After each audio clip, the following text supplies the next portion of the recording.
Welcome back to the Darkmoon Academy. Magic begins in the mind, and sometimes it stays there.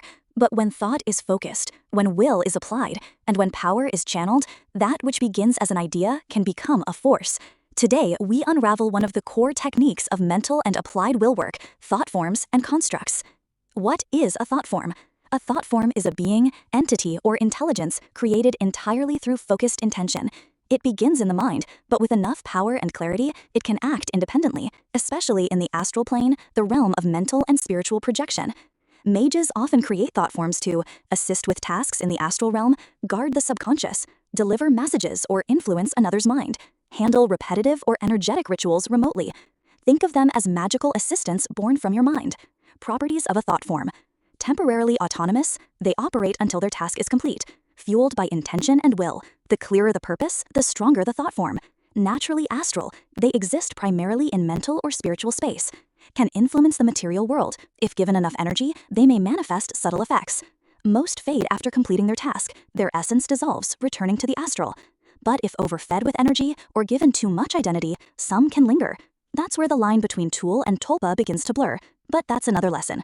What is a construct? A construct is a magical creation formed by the mage's will, often built to perform a specific function. Unlike a thought form, a construct doesn't mimic life. It's not a being. It's a tool, a spell given form. Examples include a telepath's mental shield, a barrier of kinetic energy, a spear of shadow used in magical combat, or a golem formed from shaped earth, ice, or flame.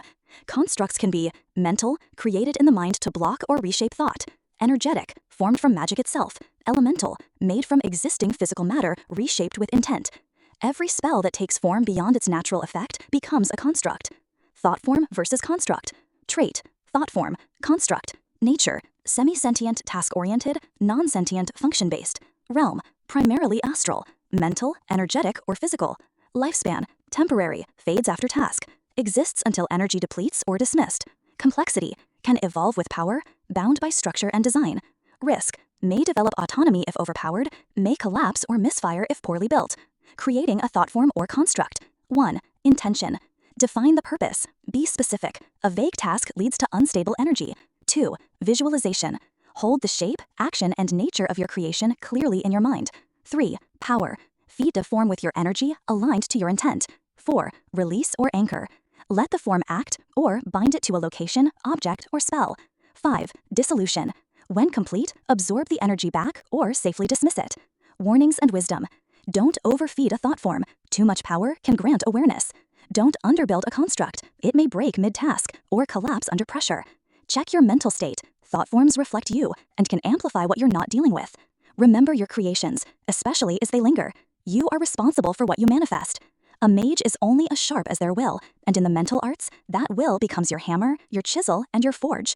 You don't need a circle, you don't need an altar. You just need thought and focus. What will you create?